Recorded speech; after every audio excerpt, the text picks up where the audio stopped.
Hello प्यारे बच्चों, स्वागत है आपका राजीव स्कूल यूट्यूब चैनल पर। आज अपन पढ़ेंगे त्रिभुज का क्षेत्रफल ज्ञात करना। सूत्र मैंने आपको कल बता ही दिया था।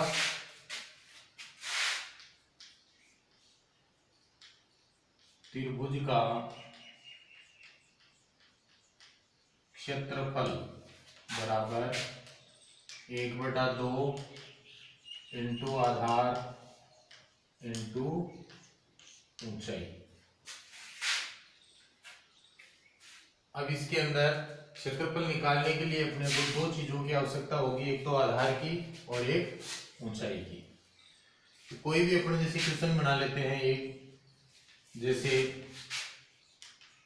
आधार बराबर 36 मीटर और ऊंचाई बराबर 25 मीटर। ये एक क्वेश्चन हो गया अपना। इसी को हल करते हैं। बहुत आसान तरीका है। 1/2 की जगह 1/2, आधार की जगह आधार लिख दो 36 और ऊंचाई की जगह ऊंचाई लिख दो 25। ये संख्या 2 से कट रही है 18 बार। 2 से इसको काटेंगे 3 को, 3 एकम 3, यहाँ 1 बच गया। 1 को 6 के पास में लगाएंगे 16 हो गए।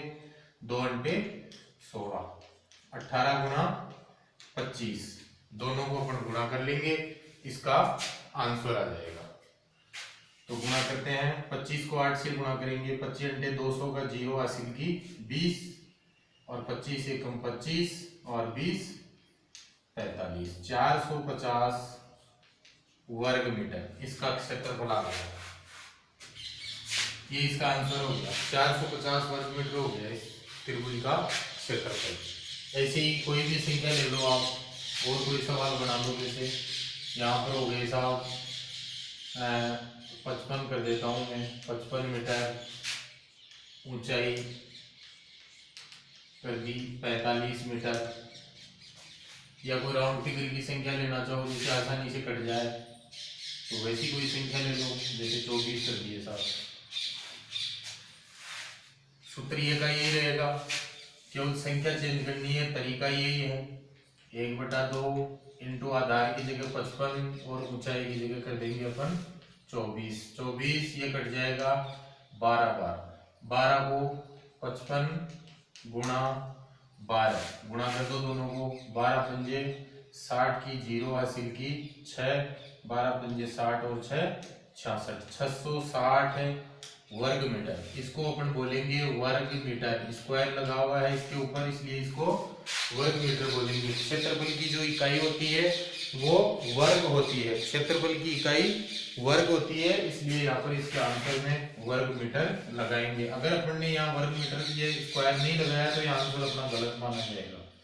तो इसके दो तरीके हैं, या तो आप इसको ऐसे लिखो वर्ग मीटर, ऐसे भी लिख सकते हो आप इसको, और दूसरा तरीका ये है आप इसको ऐसे भी लिख सकते हो। तो ये हो गया क्षेत्रफल ज्ञात करने का तरीका। अब मैं आपको होमवर्क के रूप में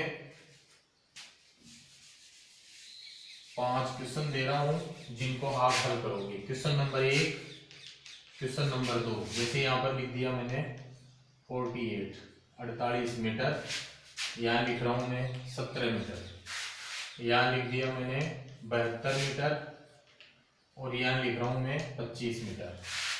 इसी प्रकार तीसरा सवाल है, आधार हो गया 108 मीटर और ऊंचाई, ये आधार है, यहां भी आधार और ऊंचाई हो गई इसकी जैसे 42 मीटर। चौथा सवाल है, आधार बराबर में लिख रहा हूं 45 मीटर और ऊंचाई बराबर 68 मीटर। एक और क्वेश्चन ले लो, आधार बराबर 86 मीटर और ऊंचाई हो गई ऊंचाई हो गई इसकी 46 मीटर। दोबारा बोल रहा हूं, आधार 48 मीटर, ऊंचाई 17 मीटर, आधार 72 मीटर, ऊंचाई 25 मीटर, आधार 108 मीटर, ऊंचाई 42 मीटर, और आधार 45 मीटर और ऊंचाई 68 मीटर, आधार 86 मीटर और ऊंचाई 46 मीटर। इन सभी का आपको क्षेत्रफल ज्ञात करना होगा। दी गई माप के आधार पर त्रिभुज का क्षेत्रफल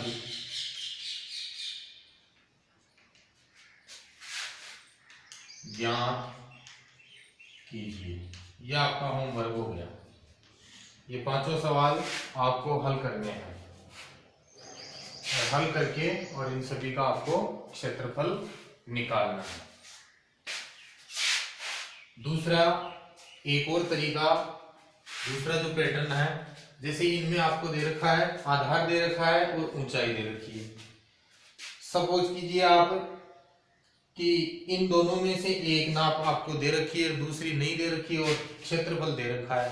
ऐसे सवालों को आप कैसे हल करोगे, तो ये मैं आपको दूसरा तरीका इसका और बताता हूं। जैसे मान लीजिए किसी त्रिभुज का क्षेत्रफल बराबर 36 वर्ग मीटर है, 36 वर्ग मीटर है, तथा ऊंचाई है उसकी 6 मीटर, ऊंचाई है उसकी 6 मीटर। तो आधार ज्ञात कीजिए। ये एक सवाल हो गया। इस सवाल को समझिए। किसी त्रिभुज का क्षेत्रफल 36 वर्ग मीटर है तथा ऊंचाई 6 मीटर है। इस त्रिभुज का आपको क्षेत्रफल और आधार ज्ञात करना है।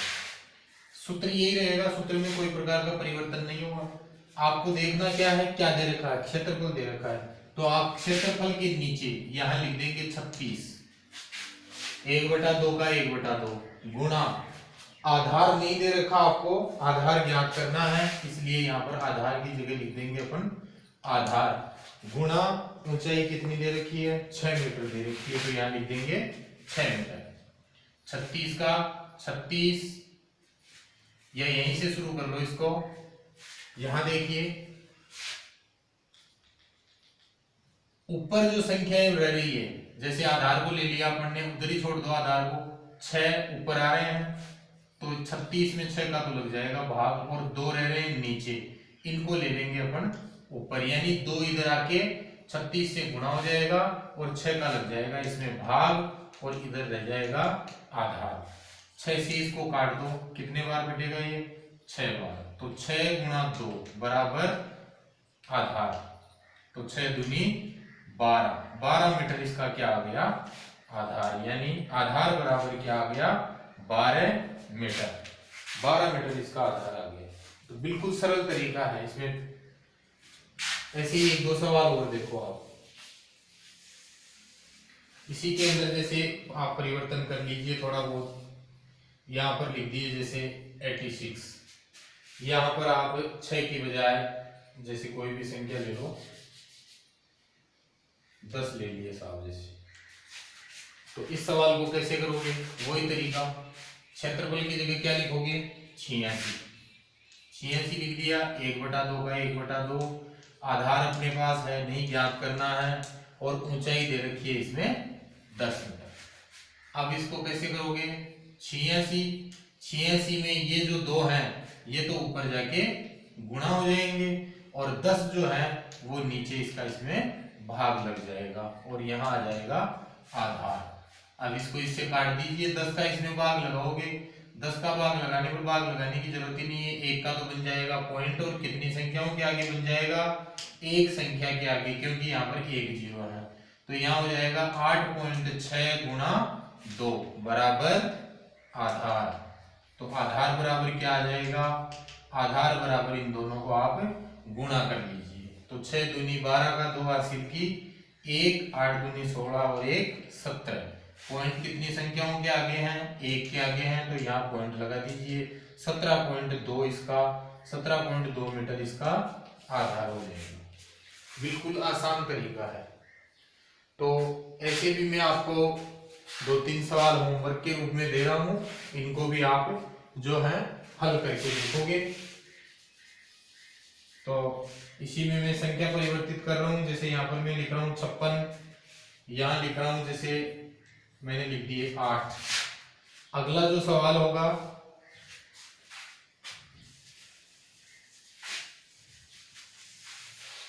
एक सवाल ये हो गया होमवर्क का। ऐसा ही दूसरा सवाल, किसी त्रिभुज का क्षेत्रफल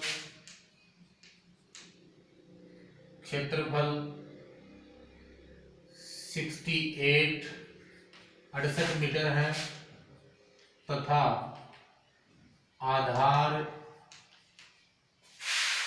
12 मीटर है, तो ऊंचाई क्या होगी। तो ऊंचाई क्या होगी ये ज्ञात करना है आपको। प्रश्न नंबर 3, किसी त्रिभुज का क्षेत्रफल 114 मीटर है तथा आधार 24 मीटर है, तो ऊंचाई क्या होगी, यह आपको करना है। प्रश्नवाचक चिन्ह लगाना है यहाँ पर।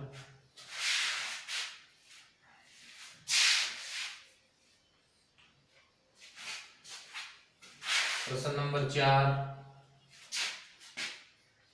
किसी त्रिभुज का क्षेत्रफल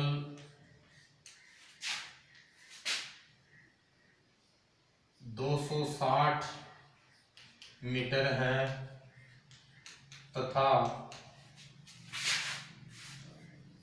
ऊंचाई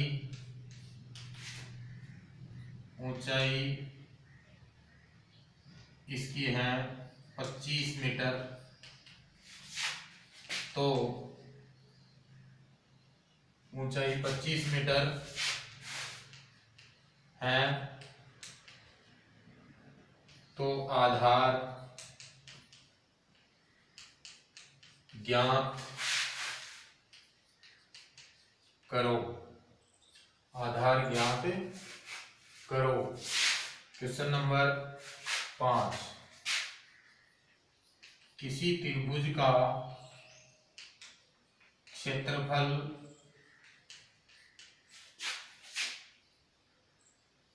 160 मीटर है तथा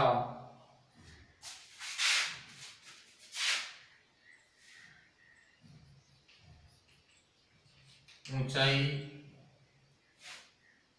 20 मीटर है,